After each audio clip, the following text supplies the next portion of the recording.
ఎందుకంటే ఇప్పటి వరకు మనం చూస్తున్న రాజకీయాలు ఒకెత్తు, ఇకబోయి మనం చూడబోయే రాజకీయాలు మరొత్తు అనేలా మారిపోయిన పరిస్థితి చూసాం. గతంలోనే తెలంగాణ రాష్ట్రానికి సంబంధించి అంటే 1969లో కానీ తెలంగాణ ఉద్యమంలో యువతే, 2001 నుండి 2014 మధ్యలో కూడా తెలంగాణ రాష్ట్రానికి యువతే, ఇప్పుడు ప్రభుత్వాన్ని మార్చడంలో కూడా యువతే కీలకంగా మారింది. మరొకసారి రేవంత్ రెడ్డి సర్కార్ను గద్దెదించేందుకు యువత సై అన్న పరిస్థితి కనబడుతుంది. సో మొత్తానికి ముఖ్యమంత్రి చేసిన వ్యాఖ్యలు కాస్త దుమారాన్ని రేపై నిరుద్యోగుల ఆశల మీద నీళ్లు చల్లాయి. సో మొత్తానికి మేము 50,000 ఉద్యోగాలు కల్పించామనే ప్రభుత్వం వాదన కొనసాగిస్తుంటే అలాంటిది ఏదీ లేదు, మాకు ఉద్యోగ కల్పన ఎప్పుడు కొనసాగిస్తారంటూ ఇటు నిరుద్యోగులు ఆందోళన చేయాల్సిన పరిస్థితి ఏర్పడింది. సో ఫైనల్గా ఏం జరిగింది అనేది ఒకసారి మనం చర్చించే ప్రయత్నం అయితే చేద్దాం.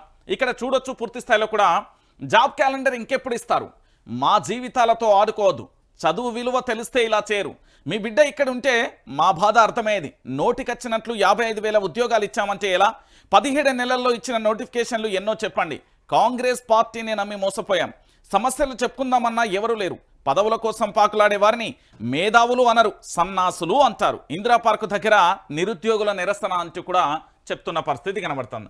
అయితే ఇందులో ఒక కీలకమైన అంశం ఉందండి, ఎందుకంటే అందరం కూడా దీన్ని చర్చించాల్సిన అవసరం.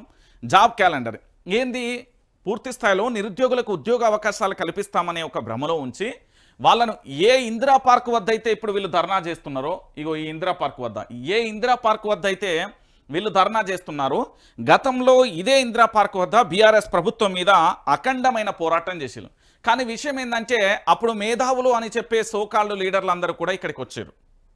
బీఆర్ఎస్ ప్రభుత్వం మీద పూర్తి స్థాయిలో పోరాటం చేస్తున్న తరుణంలో చాలామంది మేధావులు అని చెప్పే సోకాళ్ళు అంతా వచ్చి వీళ్లను ప్రేరేపించి ఈ ఉద్యమాన్ని కృత్రిమ ఉద్యమంగా తయారు చేసి దాంతోపాటు నిజమైన ఉద్యమం కూడా ఉంది. నేననేది ఆ మేధావులు అని చెప్పే సోకాళ్ళు కృత్రిమగాళ్ళు, వాళ్ళు కేవలం పదవుల కోసం, ఆశల కోసం, నెల నెల వచ్చే జీతాల కోసం ఆశపడే ఆ సోకాళ్ళంతా కలిసి పూర్తి స్థాయిలో కూడా ఈ ధర్నాకు సంబంధించి వచ్చి వీళ్ళను రెచ్చగొచ్చే ప్రయత్నం చేసిరు. పాపం సరే, మొత్తానికి నిరుద్యోగులకు సంబంధించి అప్పటి ప్రభుత్వంలో మోసపోయిలు, ఇప్పటి ప్రభుత్వంలో మోసపోయిలు, దాంట్లో ఎలాంటి డౌటు లేదు. కానీ ఇప్పుడు వాదన ఏంటంటే తెలంగాణ రాష్ట్ర వ్యాప్తంగా పూర్తి స్థాయిలో మనం చర్చించాల్సిన అంశం ఏంటంటే ఇక్కడ మనందరం కూడా ఆలోచించాల్సిన విషయం, 2 పరిణామాలు ఉన్నాయి. ఒకటి, పూర్తి స్థాయిలో కూడా 2001 నుంచి 2014 వరకు ఉద్యమం దేనికోసం చేస్తాం, నీళ్లు, నిధులు, నియామకాలు.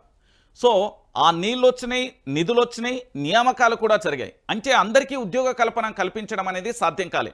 అయితే దాంట్లో భాగంగా కేసీఆర్ ప్రభుత్వం కూడా 2-3 తప్పులు చేసింది. మెగా డిఎస్సి విషయంలో కానీ, దాంతోపాటు ఒకేసారి ఖాళీలన్నీ కూడా భర్తీ చేయలేకపోవడం 2 తప్పిదాలు జరిగింది.